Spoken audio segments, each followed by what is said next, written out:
Hello, creative, crafty, lovely, and welcome to my channel. Today I want to show you how you can take some very inexpensive cards and how you can tailor them to your needs.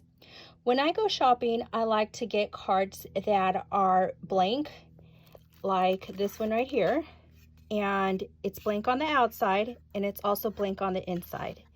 And one of the reasons why I like to do that is because you can take them and make them specific to the occasion that you're sending them out to the recipient for. The first thing that I like to do is see what kind of stamps or die cuts I have and then go from there. For this card, I am going to be using this collection and it's by Spellbinders. And this is a great collection to have of dies because they really do cover a lot of sentiments here.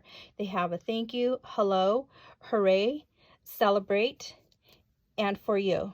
So I am using the thank you die.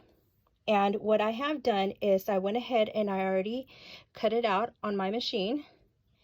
And then what I did was I turned the die around and I put it right here and actually traced it.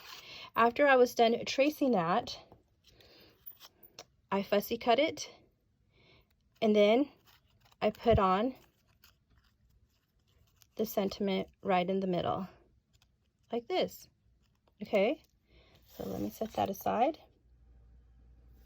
And then once the sentiment was created, I went ahead and I put it on the base of the card, like so. And since I thought that it needed something else, what I did was I took my very inexpensive hole punch, and this is a 1/4 inch. This is just your regular standard punch. And I also cut some circles out of the gold paper. I cut 3 of them. And I moved them around to see where I liked them. And then I ended up liking them right here, so I glued them on. So this is what the finished card looks like.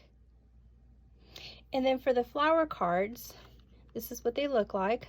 I did not use any of the gold punch dots on here. Instead, what I did was I went into every rose and I used a little bit of the stickles on there.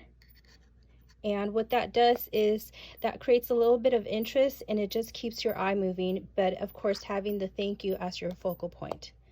So that is in pink, and then I also did it in purple because I was trying to use up some of my scraps. So this is the cards that I have created. Let me know what you think down in the comments below. Thank you so much for watching. Have a great day. Bye.